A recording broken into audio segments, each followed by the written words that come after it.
NIM-E 2019-1002 dari kelas Perbankan Syariah 1. Saya di sini akan memenuhi tugas UAS, yaitu mereview 5 video dari milik teman saya. Nah, di sini saya mengambil dari video milik Vera Yuliati, yaitu tentang tugas dan wewenang OJK.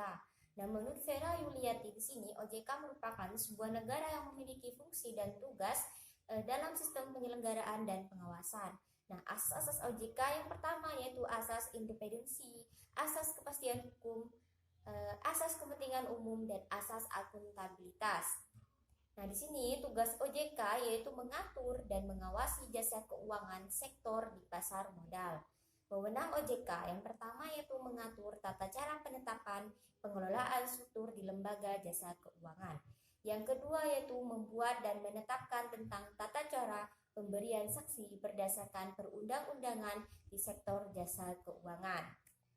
Yang selanjutnya saya mengambil video milik Faizatur Rahmah tentang peran dan fungsi Bank Sentral. Bank Sentral merupakan sebuah instansi atau lembaga keuangan yang memiliki tanggung jawab atas kebijakan moneter dan melahirkan tingkat aktivitas ekonomi yang stabil dalam suatu negara. Maksudnya di sini Bank Sentral bertanggung jawab dalam mencetak uang, bertanggung jawab dalam mengedarkan uang. Tujuan dari Bank Sentral itu untuk mencapai dan menjaga kestabilan nilai mata uang. Instrumen ini dalam mencapai kestabilan nilai mata uang dapat dilakukan dengan cara tugas Bank Sentral itu sendiri. Nah, tugas Bank Sentral itu apa aja? Yang pertama itu melakukan pengembangan kredit yang sehat. Yang kedua yaitu melakukan pembinaan semua bank yang ada. Wewenang Bank Sentral yaitu menentukan target moneter, melakukan pengontrolan kebijakan yang berkaitan dengan Bank Sentral. Nah, di sini saya mengambil video dari Siti Nurkamila yang berjudul Kebijakan Fiskal dalam Perspektif Ekonomi Islam. Nah, menurut Siti Nurkamila, kebijakan fiskal adalah kebijakan yang dilakukan oleh pemerintah dengan cara meningkatkan atau mengurangi pendapatan dan belanja negara untuk mencapai tujuan yang diharapkan, seperti mengurangi pengangguran. Kita bisa mengurangi pengangguran dengan cara apa? Yaitu dengan cara memberikan pengarahan bagi orang-orang yang tidak bekerja supaya bisa menciptakan lapangan kerja sendiri. Nah, yang selanjutnya saya mengambil video dari Fatmawatun Nabila yaitu tentang uang dan fungsinya. Menurut Fatmawatun Nabila, uang adalah benda yang diterima oleh masyarakat umum sebagai alat tukar dalam ekonomi. Uang dibagi menjadi dua, uang logam dan uang kertas. Nah, fungsi di sini ada dua, yaitu fungsi asli uang dan fungsi turunan uang. Fungsi asli uang yaitu sebagai alat tukar, sebagai alat satuan hitung, sebagai alat penyimpan nilai.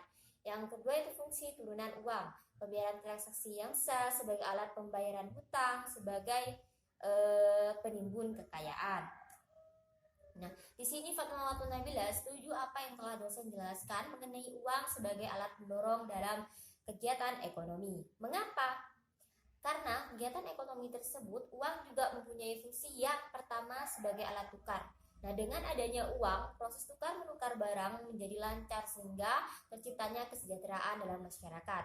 Yang kedua yaitu sebagai alat pembayaran, seperti membayar pajak, membayar denda, dan juga membayar listrik. Yang terakhir yaitu sebagai alat investasi yang baik. Nah, di sini saya mengambil video dari Muhammad Al-Fauzi tentang kebijakan moneter dalam perspektif ekonomi Islam.